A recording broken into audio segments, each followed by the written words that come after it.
ठीक है, तो अभी मैंने थर्ड नोट में क्या बताया, थर्ड नोट में ये बताया कि अगर तीनों प्लेन्स पैरेलल एंड डिस्टिंक्ट हो जाए तो सिस्टम ऑफ इक्वेशन इनकंसिस्टेंट होगा और उसका कोई सॉल्यूशन नहीं होगा। पैरेलल एंड डिस्टिंक्ट का कंडीशन क्या हो जाएगा, delta is equal to delta 1 is equal to delta 2 is equal to delta 3 is equal to 0। ठीक है, अब सुनो, तुम्हें ना ये डेल्टा 1 डेल्टा 2 डेल्टा 3 कैलकुलेट करने की ज़रूरत नहीं है। तुम सिर्फ क्या कैलकुलेट करोगे, डेल्टा। डेल्टा अगर तुम्हें 0 मिल गया, ठीक है ना, डेल्टा 0 मिल गया, तो अब ये डेल्टा 1 डेल्टा 2 मत कैलकुलेट करो। अब तुम प्लेन पर आ जाओ। अब देखो कि प्लेन के अंदर क्या चल रहा है। अगर तुमने देखा कि तीनों प्लेन्स तो अरे तो पैरेलल हमें मिल गया, तो तुम जैसे ही तीनों प्लेन पैरेलल मिल गया वैसे ही डेल्टा 1 डेल्टा 2 डेल्टा 3 0 के इक्वल होगा and the system is inconsistent and have no solution. तो तुम्हें डेल्टा 1 डेल्टा 2 कैलकुलेट ही नहीं करना है, तुम्हें सिर्फ क्या कैलकुलेट करना है, डेल्टा। ठीक है, ये हमारा थर्ड पॉइंट हो गया। अब आ जाओ फोर्थ पॉइंट पर। फोर्थ पॉइंट में क्या है, if any two of the three planes are parallel, if any of the three planes are parallel and distinct and the third plane is non-parallel to the two parallel planes, then also delta is equal to 0. ठीक है, and at least one of delta 1 delta 2 delta 3 is not 0 and the system is inconsistent and have no solution। मतलब क्या बोला जा रहा है कि अगर any two of the three planes, तीन प्लेन में से कोई भी दो प्लेन पैरेलल हो जाए, देखो तीन प्लेन में से कोई भी दो प्लेन पैरेलल हो जाएगा ना, तो अब चाहे तीसरा प्लेन कुछ भी होता रहे, उस दोनों पैरेलल प्लेन के साथ वो क्या हो जाए, किसी एक प्लेन के साथ कॉन्साइड हो जाए, या वो तीसरा प्लेन दोनों पैरेलल प्लेन के साथ पैरेलल हो जाए, या तीसरा प्लेन दोनों पैरेलल प्लेन के साथ नॉन पैरेलल हो जाए। नॉन पैरेलल होगा तो भी कट करेगा दोनों प्लेन को, चाहे तीसरा प्लेन कैसे भी हो, किसी भी ओरिएंटेशन में हो, सिस्टम तो इनकंसिस्टेंट होगा। बिकॉज जैसे ही दो प्लेन पैरेलल हो गया वैसे ही हमें कोई पॉइंट तीनों प्लेन पर कॉमन नहीं मिलेगा। तो यही बोला जा रहा है।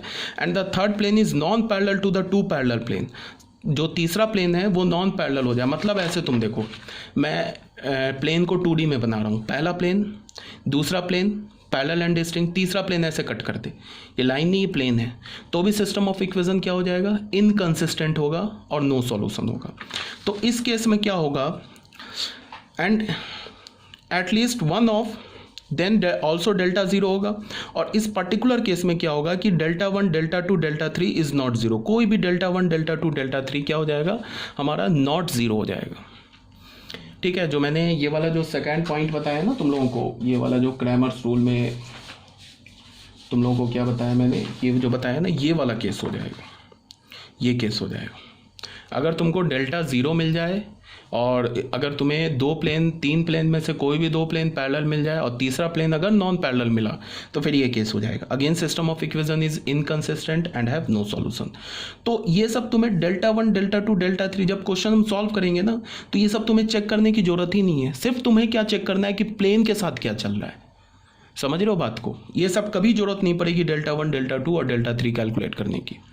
बस तुम्हें देखना है कि प्लेन के साथ हो क्या रहा है। अगर तुमने देखा कि दो प्लेन तो पैरेलल मिल गया और तीसरा प्लेन उस दो पैरेलल प्लेन के साथ इंटरसेक्ट कर गया, वैसे ही तुम क्या बोलोगे, system of equation is inconsistent and have no solution.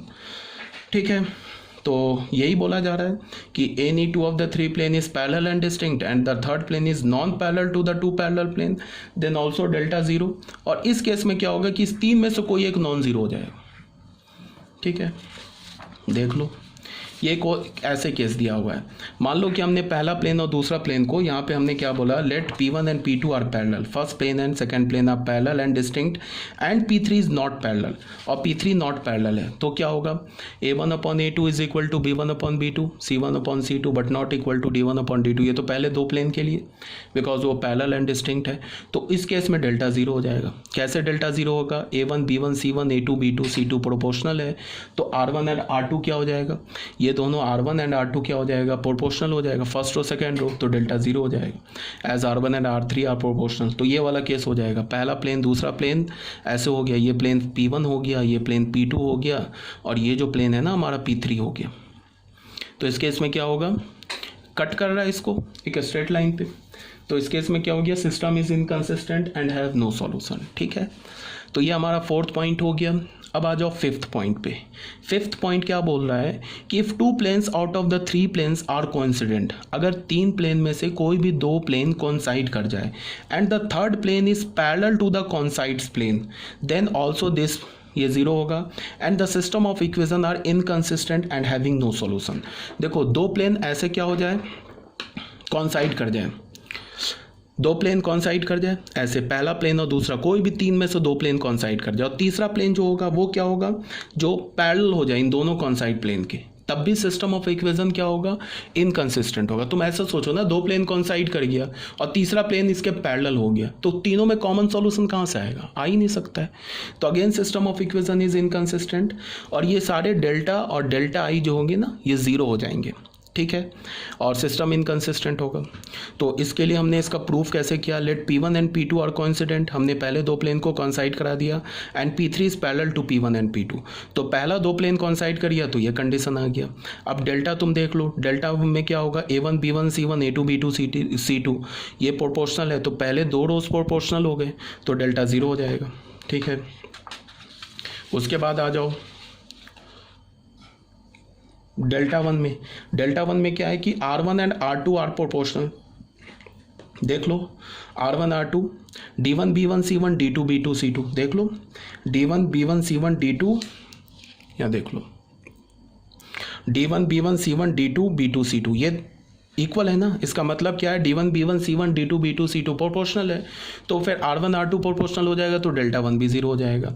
फिर R1 इसी तरह से R1 और R2 यहाँ से प्रोपोर्शनल हो जाएगा, तो डेल्टा टू भी ज़ीरो हो जाएगा। फिर R1 एंड R2 प्रोपोर्शनल हो जाएगा, तो डेल्टा थ्री भी ज़ीरो हो जाएगा।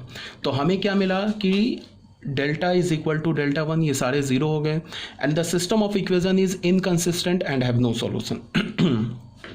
तो अभी मैंने क्या बोला कि तीन प्लेन में से कोई भी दो प्लेन कॉन्साइड कर जाए और जो तीसरा प्लेन है ना उन दो कॉन्साइड प्लेन के पैरेलल हो जाए, तो again system of equation is inconsistent and have no solution. उस केस में क्या होगा, ये सारे डेल्टा ही ज़ीरो हो जाएंगे और डेल्टा भी ज़ीरो हो जाएंगे, ठीक है।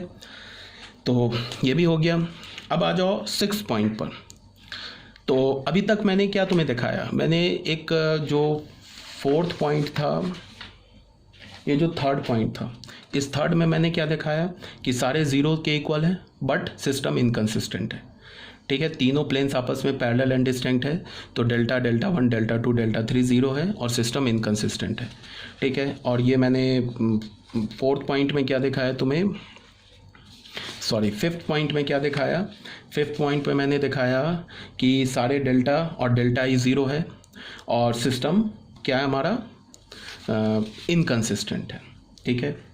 Delta one delta two delta three सब ज़ीरो है और सिस्टम क्या हमारा इनकंसिस्टेंट है, ठीक है। और अब जाओ पॉइंट नंबर 6 में। पॉइंट नंबर 6 में क्या है, if two planes out of the three planes are coincident and the third plane is non-parallel to the two coincident plane, then the system of equation are consistent and have infinitely many solution।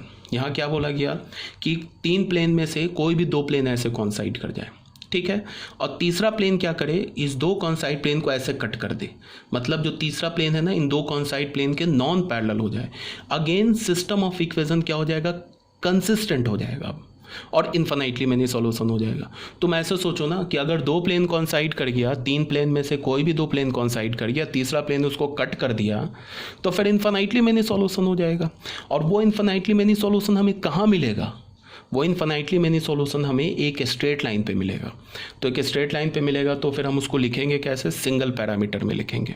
तो यही बात यहाँ बताया जा रहा है। इस case में भी क्या होगा, देख लो यहाँ क्या बोला जा रहा है, if any two of the three plane are coincide and the third plane is non parallel to the two coincide planes, then the system of equations are consistent and have infinitely many solution. इस case में भी delta delta one delta two delta three zero हो जाएगा।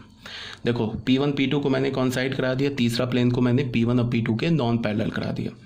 तो इस case में अगर P1 P2 कॉन्साइड कर गया तो ये कंडीशन होगा, ठीक है। तुम देख लेना, इसको तुम करके चेक करके देख लेना, delta delta one delta two delta three और डेल्टा सब ज़ीरो होगा। और यहाँ पे हमें इस कंडीशन से क्या पता चल रहा है कि इन्फिनाइटली मैनी सॉल्यूशन होगा। क्यों होगा, बिकॉज तीनों प्लेन्स एक लाइन पर इंटरसेक्ट करेंगे, तो उस लाइन पर जितने भी पॉइंट्स हैं वो सारे सॉल्यूशन में आ जाएंगे। अच्छा, एक छोटा सा और बात मैं बता रहा हूँ कि दो प्लेन आपस में इंटरसेक्ट कैसे कर सकता है, या तो एक स्ट्रेट लाइन पर, या तीन प्लेन की बात कर लेता हूँ। तीन प्लेन कैसे इंटरसेक्ट कर सकता है, तीन प्लेन का कॉमन पॉइंट कैसे आ सकता है। ऐसा भी हो सकता है कि एक प्लेन ऐसा हो, एक प्लेन ऐसे कट करे, ठीक है। फर्स्ट प्लेन, सेकंड प्लेन और थर्ड प्लेन ऐसे कट करे, तो तीनों प्लेन जो होगा ना वो एक पॉइंट पर इंटरसेक्ट करेगा, पहला प्लेन, दूसरा प्लेन और ये तीसरा प्लेन। तो ऐसा भी हो सकता है कि तीनों प्लेन का एक पॉइंट ऑफ इंटरसेक्शन आ जाए, या फिर ऐसा भी हो सकता है कि पहला प्लेन ये दूसरा प्लेन ऐसे कट करे और तीसरा प्लेन इसके लाइन ऑफ इंटरसेक्शन से पास कर जाए। तो उस केस में क्या होगा, तीनों प्लेन्स एक लाइन पर इंटरसेक्ट करेगा। या ऐसा भी हो सकता है कि पहला प्लेन दूसरा प्लेन कोइंसाइड कर जाए, तीसरा प्लेन ऐसे कट करे, तो भी एक लाइन पर लाइन से तीनों प्लेन पास करेगा। तो मतलब क्या है कि दो प्लेन, ये तीन प्लेन्स जो होंगे ना वो तो या तो एक पॉइंट से, मतलब एक पॉइंट तीनों प्लेन्स पर कॉमन हो सकता है, या तो एक लाइन तीनों प्लेन्स पर कॉमन हो सकता है। या तो अगर तीनों प्लेन कोइंसाइड कर जाए तो पूरा एक प्लेन जो होगा ना तीनों प्लेन्स पर कॉमन हो जाएगा।